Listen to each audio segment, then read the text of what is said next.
A video storybook reading of The Adventures of Corporal Hunter. Written by Grant Nash. Artwork by Basil Dutoit. Corporal Hunter is a Mountie, strong and true. He enjoys serving and protecting the people of his community. But Corporal Hunter has a problem. He is in love with the fair Holly, the Colonel's daughter. But the Colonel will not let Hunter marry the fair Holly until he captures the most notorious criminal in the territories, Jean-Jacques Pierre. Jean-Jacques Pierre is a chipmunk criminal and a bully. Jean-Jacques Pierre and Boris pick on people and take things that do not belong to them. Corporal Hunter does not like bullies or criminals. Corporal Hunter has become obsessed with Jean-Jacques Pierre. He studied the chipmunk and dreams of one day capturing him. Hunter even developed a tic every time he heard the name, Jean-Jacques Pierre. Corporal Hunter even began to whittle small statues of Jean-Jacques Pierre in his spare time. "Corporal Hunter, what on earth are you doing?" asked the Colonel. "I must not forget Jean-Jacques Pierre and all the bad things he has done," replied Corporal Hunter. "Most Mounties just carry a wanted poster of the bad guys. I'm afraid you may have a screw loose, Corporal Hunter," the Colonel said. Hunter snorted absent-mindedly and continued to whittle the little chipmunk. The next day, Corporal Hunter received some disturbing news. "Corporal Hunter!" the Colonel shouted from his office. "The supply train is long overdue. You must find it so the supplies can get through or the Mountie outpost will suffer." "I will not let you down, Colonel," Corporal Hunter said. Corporal Hunter gathered his gear and trudged out into the snow to find the supply train. Without supplies, the Mountie outpost would not make it through the rough winter months. He could not let his fellow Mounties down, or the Colonel, and especially not the fair Holly. As Corporal Hunter came to the top of a hill, he saw the train on the tracks below. "Someone has blocked the tracks and forced the train onto a siding," Corporal Hunter said aloud. He rushed down the hill to check on the train. The train's boiler was cold, so it had been there for a while. At the train, Corporal Hunter found several empty crates and the engineer tied up in the caboose. "Who did this?" Corporal Hunter asked the engineer. "Two fellas, a small furry fella and a big furry fella," answered the engineer. "What did they take?"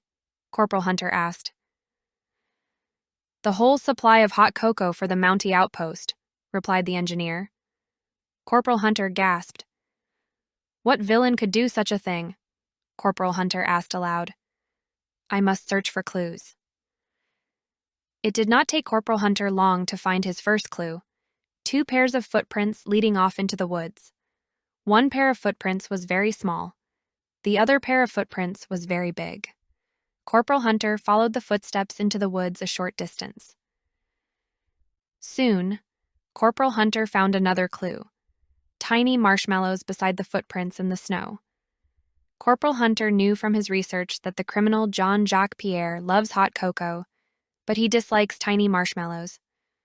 Corporal Hunter frowned as it began to snow again. "More snow? I must get back and report what I have found," said Corporal Hunter aloud. Corporal Hunter thought about how to catch Jean-Jacques Pierre as he trudged back to the Mountie outpost through the snow. "Colonel, it is my sad duty to report that the hot cocoa shipment has been stolen," Corporal Hunter stated. "No!" cried the Colonel. "What villain could have done this?" "Only one, sir, Jean-Jacques Pierre," Corporal Hunter answered. "Corporal Hunter, you must stop this devilish hedgehog at any cost." The Colonel sounded desperate. "Chipmunk, sir, he is a chipmunk," Corporal Hunter said.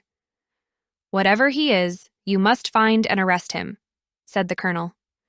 "I will not let you down, sir," Corporal Hunter said as he left to think of a plan. Jean-Jacques Pierre and Boris sat in the comfy, warm cabin, drinking hot cocoa. Jean-Jacques Pierre was reading the paper when a headline caught his eye: "Mountie outpost to receive walnut cookie shipment tomorrow." Jean-Jacques Pierre showed the article to Boris and smiled an evil smile. Boris smiled too. The engineer of the supply train strained to see through the falling snow. Ahead, he could barely make out that something was blocking the tracks. "Not again," said the engineer. He pulled the whistle and applied the brakes. The train noisily screeched to a stop. The engineer stood aside with his hands in the air. Jean-Jacques Pierre and Boris found a large crate on a flat car that was labeled walnut cookies. Jean-Jacques Pierre was very excited. He loved walnut cookies even more than he loved hot cocoa.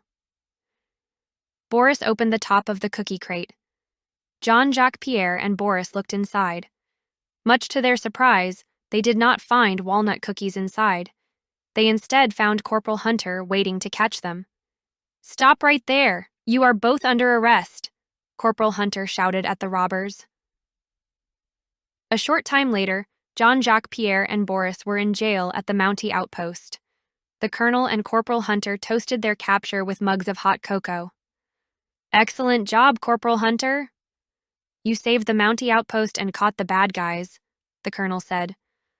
"I couldn't think of a better Mountie to marry the fair Holly." The very next day, Corporal Hunter and the fair Holly were married. Minister McMousel was pleased to lead the ceremony. Afterwards, there was a big party with lots of food and dancing. The two moved into a quaint little cottage. The fair Holly planted a flower garden she could tend.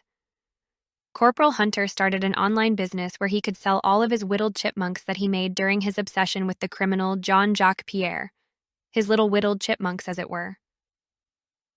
And the two of them were very happy. The end. If you enjoyed this video storybook, please be sure to like and subscribe. You can also visit grantnash-author.com to purchase print versions of the books as well as other merchandise. Your support means the world to me. Thank you once again.